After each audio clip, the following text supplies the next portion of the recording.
kita memulai kegiatan pembelajaran. Boleh, silakan.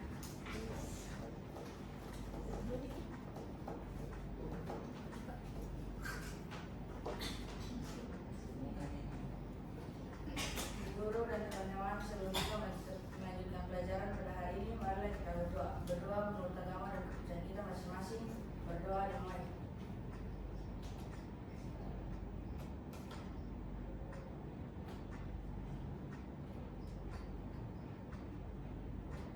Berdoa selesai.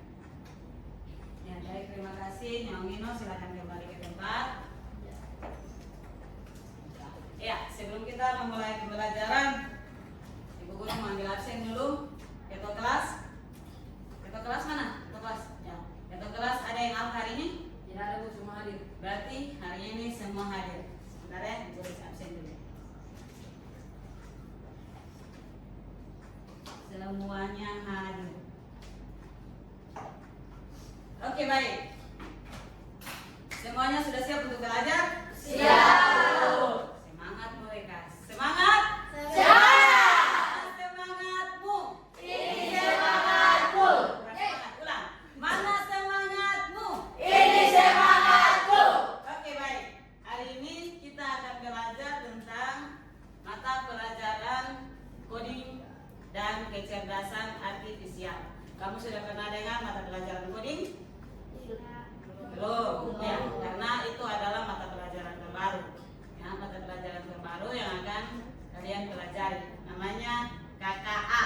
KKA adalah coding dan kecerdasan artifisial. Oke. Sebelum kita memulai pembelajaran, kita ada dalam asesmen atau tes awal. Nah, Ibu Guru sudah taruh di depan di layar ada satu pertanyaan terkait dengan coding dan kecerdasan artifisial. Ibu Guru akan bagi kertas, tulis nama dan jawabannya.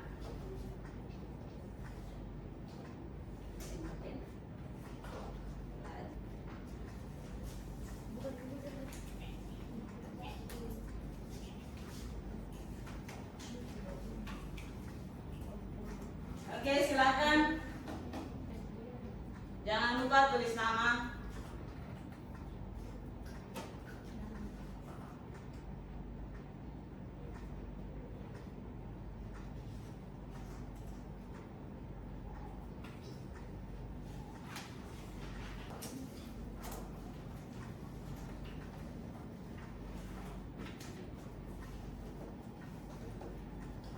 Oke, selanjutnya untuk coding dan kecerdasan artifisial, hari ini bagian materi yang akan kita belajar bersama adalah tentang berpikir komputasional.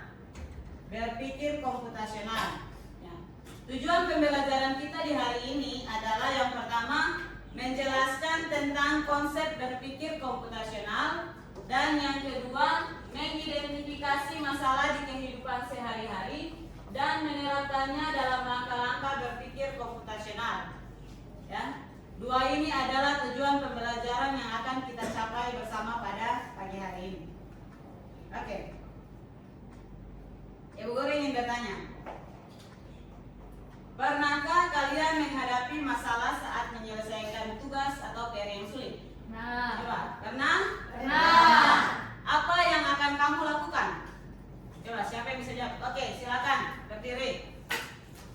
Apa yang akan kamu lakukan ketika kamu mendapat masalah saat menyelesaikan tugas yang rumit? Yang saya lakukan adalah mencari jawaban melalui internet seperti AI dan Google. Ya, mencari jawaban pada internet dengan menggunakan teknologi AI seperti Google dan GPT.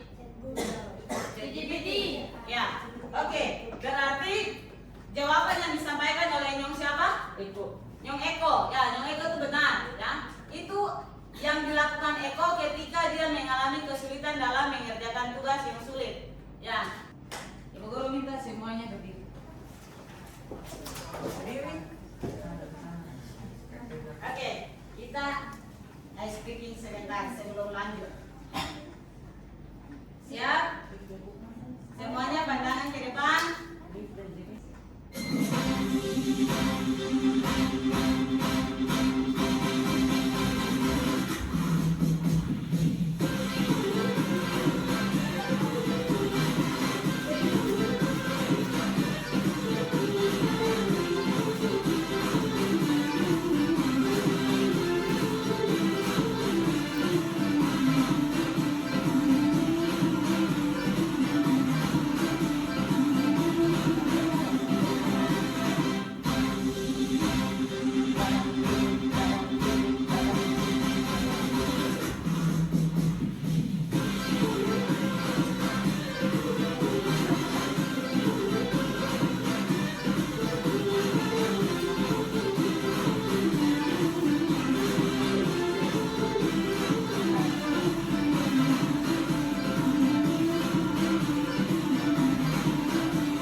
berpikir secara komputer, ya.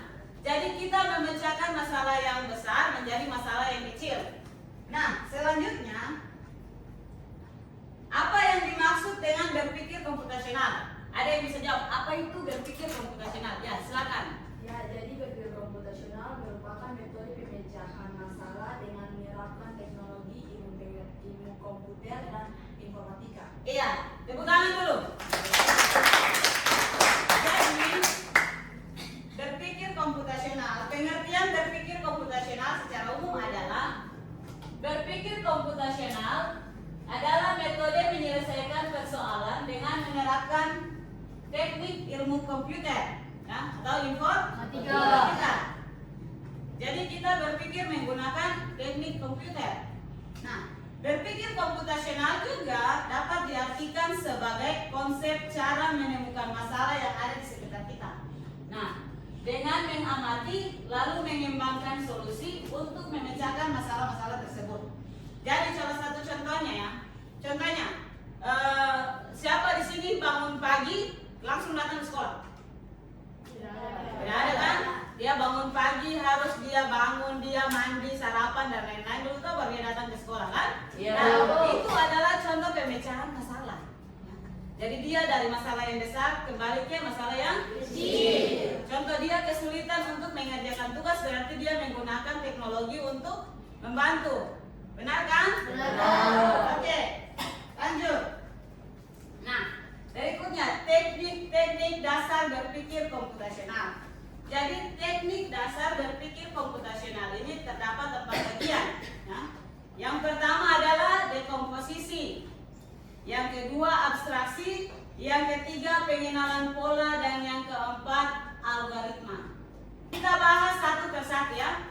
Dari keempat teknik tersebut kita bahas satu persatu. Yang pertama, dekomposisi.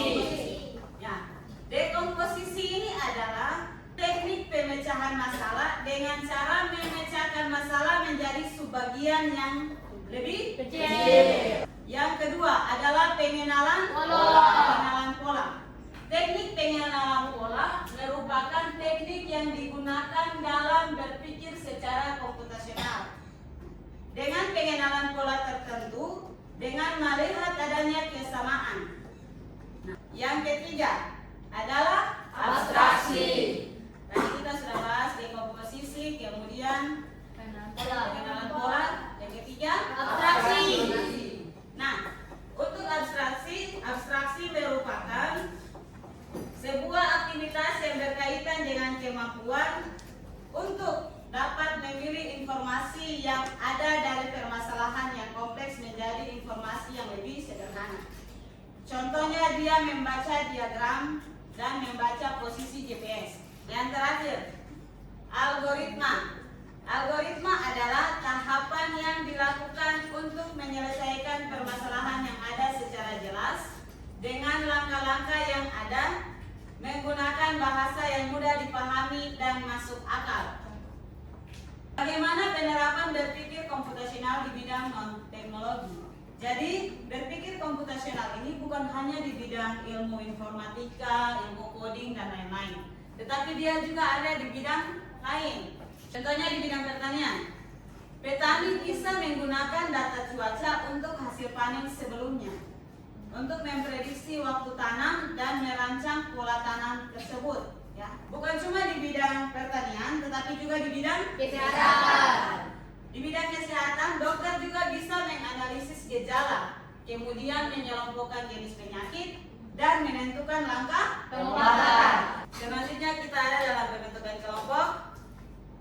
Yang jajar ini kelompok 1, yang di tengah kelompok 2, dan yang di sebelah kanan Ibu Guru adalah kelompok 3. Nah, di sini Ibu akan membagikan tiap-tiap kelompok LKPD. Ya, LKPD di sini ada dia punya aturannya. Di sini Ibu Guru ada taruh tujuan pembelajaran dan juga petunjuk penggunaan pada LKPD tersebut. Nah, masing-masing kelompok gunakan kecerdasan kamu tentang teknologi untuk menyelesaikan LKPD ini. Ya, masing-masing kelompok boleh nanti di kelompok 1, 2, dan 3. Kelompok 1 boleh maju ke depan tapi jangan berusia, bawa saja data berdiri. Boleh berembuk untuk jawabannya di depan sini. Kelompok 2 nanti menggunakan ya pakai laptop ibu di depan. Terus kelompok 3 silakan di komputer yang mana silakan kamu gunakan. Kelompok 1 ini jadi kelompok 1, kelompok 2 dan kelompok 3. Oke, silakan bekerja. Bu Guru kasih waktu. Kerja kelompok, jangan kerja pribadi. Kerja kelompok, silakan. Langsung dimulai dari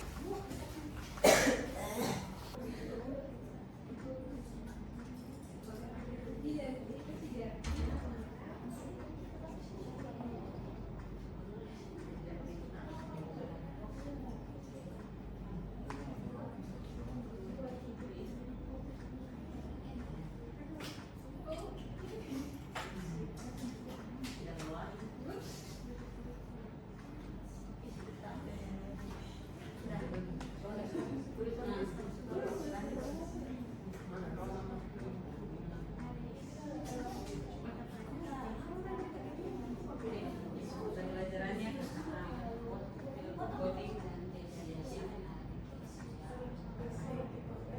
Kelompok 3 komputer aman.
Baik, selanjutnya filenya sudah dikirim ke komputer yang di depan.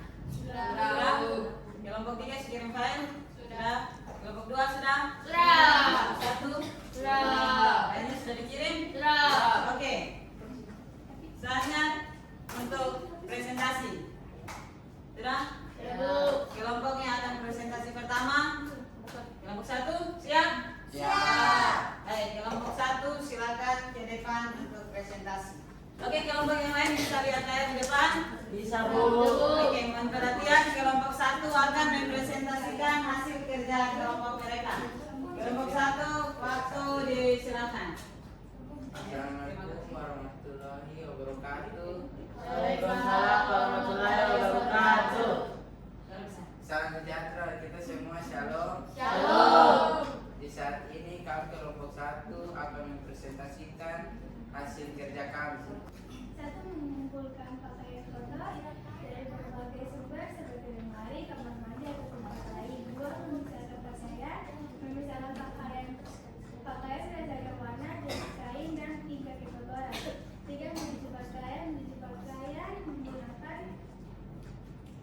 mesin cuci atau tangan dengan menggunakan deterjen dan air yang sesuai. 4. Mengeringkan pakaian menggunakan mesin pengering atau menjemur pakaian di bawah sinar matahari. Menanam pola 1.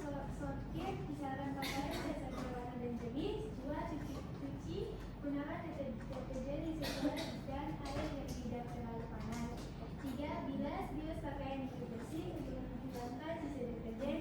4. Keringkan, jemur atau menggunakan mesin pengering dengan suhu yang sesuai.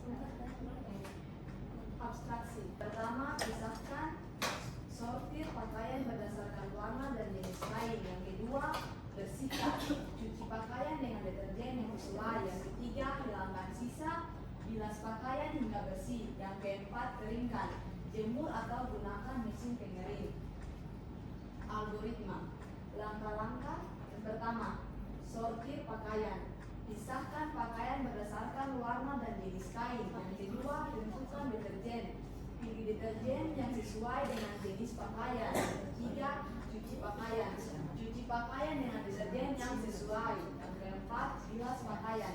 Bilas pakaian hingga bersih. Dan yang kelima, keringkan pakaian. Jemur atau gunakan mesin pengering. Sekian dan terima kasih. Apakah ada pertanyaan dari kelompok lain? Silakan. Saya perwakilan dari kelompok 3 ingin memberi pertanyaan. Di dalam metode abstraksi, tepatnya di poin kedua, cuci pakaian dengan deterjen yang sesuai. Nah, pertanyaan yang ingin saya berikan, jika dalam sekali pencucian kalian tidak sengaja melakukan atau menambahkan deterjen yang terlalu banyak dan menciptakan pemborosan, apakah kalian peduli terhadap hal tersebut dan apa alasannya? Terima kasih.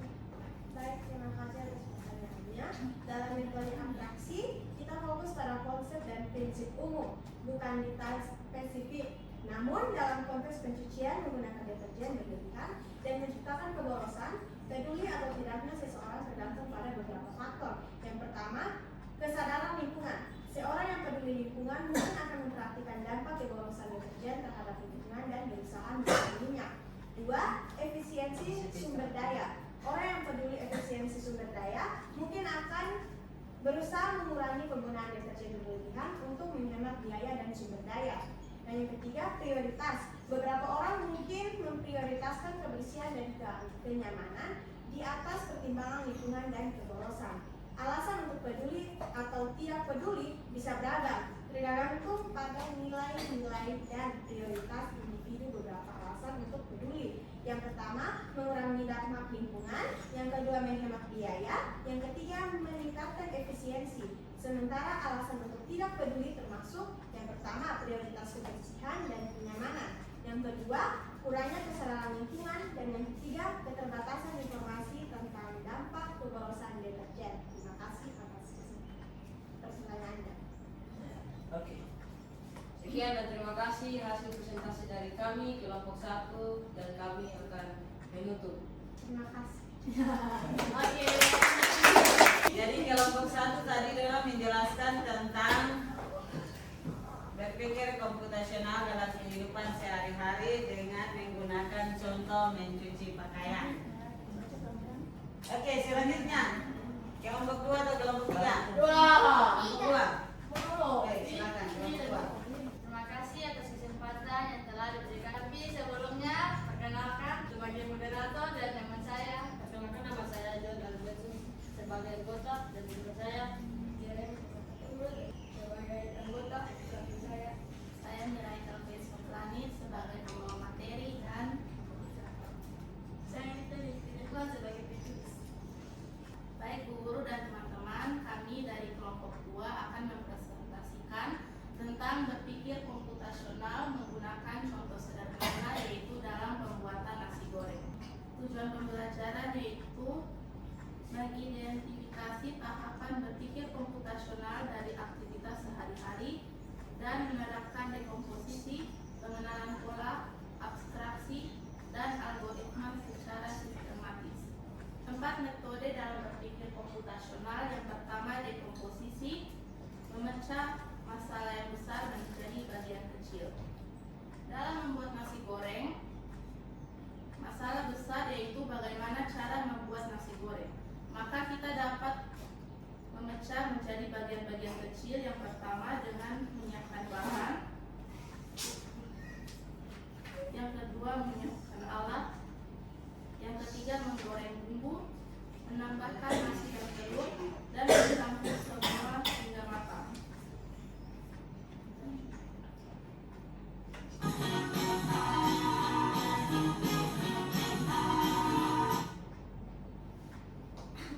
Yang kedua yaitu pengenalan pola, mengenali kesamaan dari kegiatan, yang artinya kita fokus pada kesamaan. Kalau kita perhatikan, cara membuat nasi goreng hampir sama dengan cara membuat makanan lain, misalnya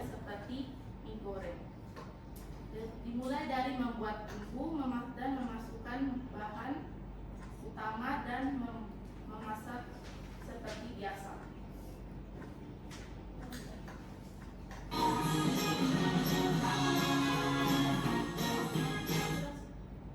Yang ketiga yaitu abstraksi, yang berarti kita mengambil inti penting dan tidak menambahkan detail yang tidak perlu.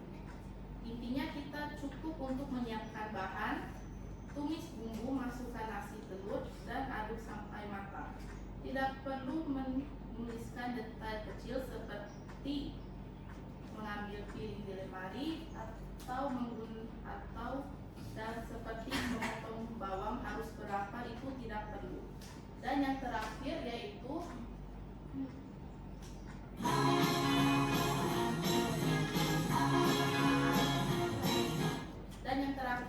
algoritma, yang berarti kita fokus pada langkah-langkah.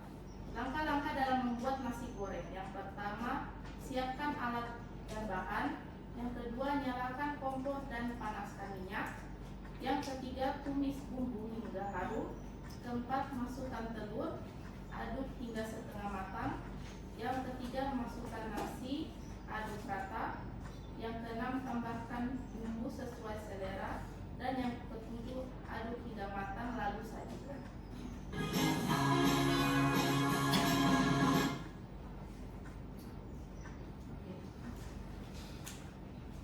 Jadi ya, demikian hasil presentasi kami. Apakah ada pertanyaan dari kelompok lain? Terima kasih atas kesempatan yang sudah diberikan oleh kelompok 2. Saya perwakilan dari kelompok 1 ingin memberikan pertanyaan. Kenapa nasi goreng termasuk dalam dekomposisi? Oke, saya akan mewakili kelompok 2 untuk menjawab pertanyaannya, tapi tolong berikan kami waktu sedikit untuk mencari jawaban.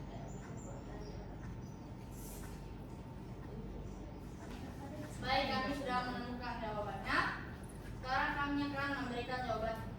Jawabannya, nasi goreng tidak termasuk dekomposisi, melainkan proses pembuatan nasi goreng adalah contoh penerapan teknik dekomposisi dalam berpikir komputasional.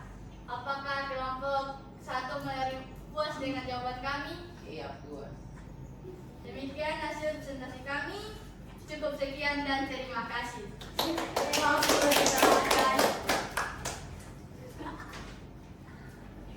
Berikutnya kelompok 3.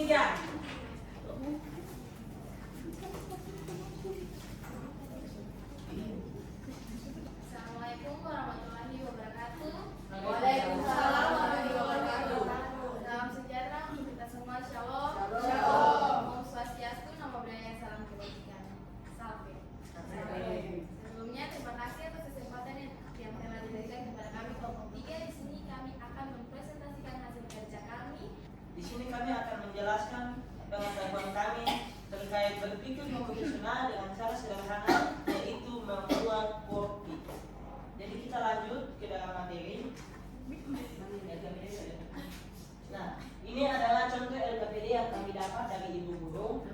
Tugas kami adalah membuat langkah-langkah membuat kopi dalam 4 komponen yang terdapat dalam materi coding dan AI. Yang pertama ada dekomposisi. Sebelum kita masuk ke dalam langkah-langkah, kalian harus tahu apa itu dekomposisi. Dekomposisi adalah teknik memecah masalah besar menjadi masalah-masalah kecil yang lebih mudah dipecahkan. Jadi, dari hasil yang kami dapat, langkah-langkah membuat kopi menurut teknik dekomposisi adalah: pertama, siapkan bahan-bahan. Bahan yang digunakan adalah kopi bubuk dan air panas. Langkah-langkah yang diperlukan: yang pertama, siapkan bahan. Siapkan kopi bubuk dan air panas. Yang kedua, tuang air panas. Tuang air panas ke dalam cangkir atau teko. Yang ketiga, tambahkan kopi bubuk. Tambahkan kopi bubuk ke dalam air panas. Yang keempat, aduk rata. Aduk kopi bubuk dengan air panas hingga rata. Yang kelima, sajikan. Sajikan kopi panas dan nikmati. Untuk materi selanjutnya tentang pengenalan pola, saya persilakan kepada saudara Nina. Langkah-langkah membuat kopi dengan metode pengenalan pola. Langkah-langkah membuat kopi panas. Pola: siapkan bahan-bahan yang dibutuhkan, kopi bubuk dan air panas. 2. Tuang air panas ke dalam cangkir atau teko. Tambahkan kopi bubuk ke dalam air panas. Kemudian aduk. Aduk kopi bubuk dengan air panas hingga rata.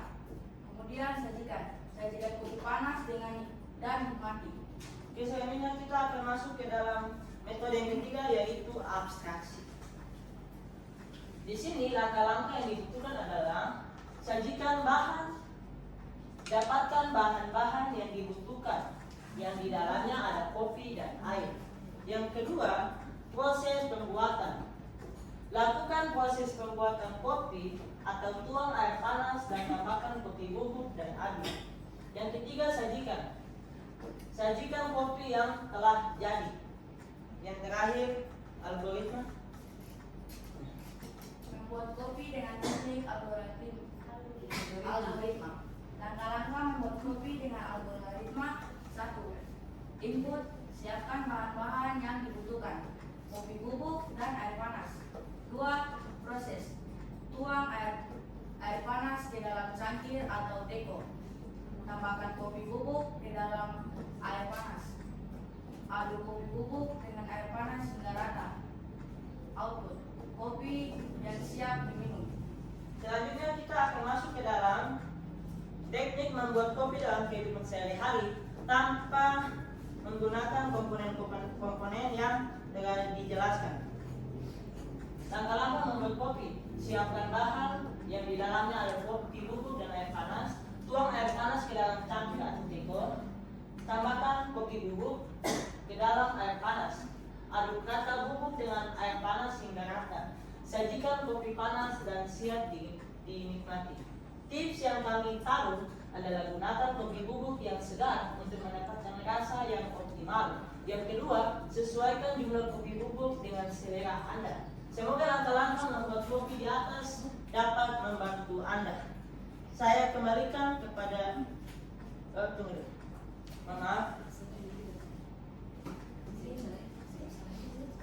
Kami tidak hanya menjelaskan langkah-langkah membuat kopi, namun kami juga akan membuat kopi secara langsung di depan teman-teman sekalian yang akan dibuat oleh teman Natalia dan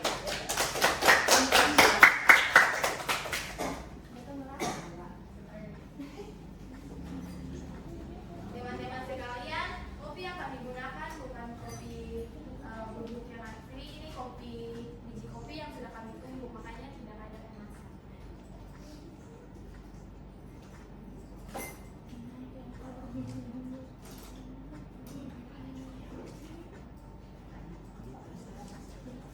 yang pertama, tuang kopi ke dalam gelas. Selanjutnya, langkah yang kedua yaitu masukkan air.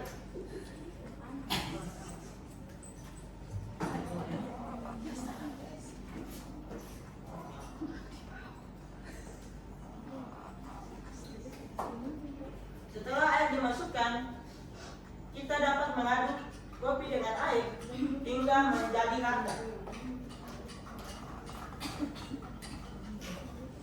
Yang keempat, yang kelima, kita dapat menyajikan segelas kopi ini bagi siapapun yang mau mencoba rasa dari segelas kopi ini. Saya persilakan kepada siapapun yang ingin merasakan kopi ini. Sedikit aja.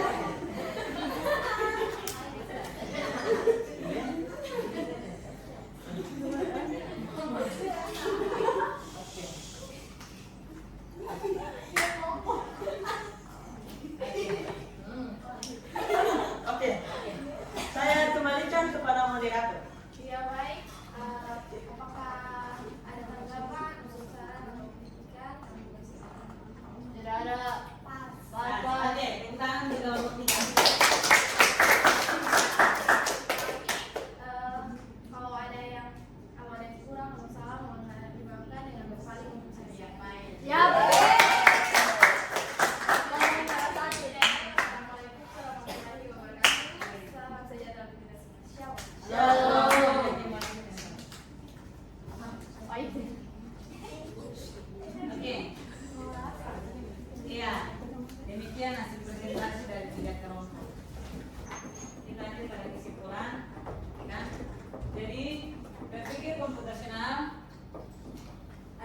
pendekatan penyelesaian masalah yang melibatkan kemampuan untuk memahami permasalahan secara sistematis, memecahkannya menjadi bagian-bagian kecil, mengenali pola dan menyusun langkah-langkah solusi secara logis.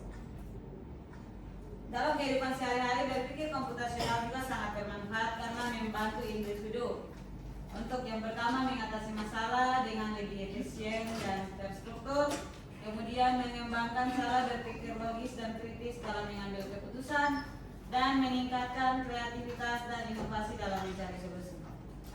Oke? Sebelum kita menutup kegiatan pembelajaran kita di hari ini, Ibu Guru akan membagikan lembaran refleksi. Di lembaran refleksi ada beberapa pertanyaan yang akan kamu kerjakan.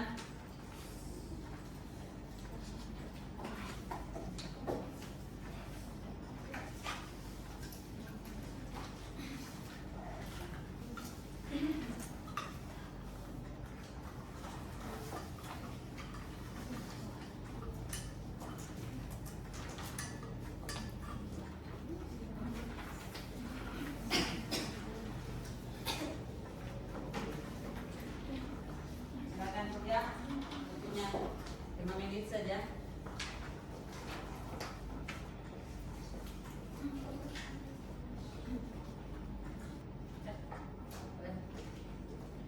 Yang sudah angkat tangan.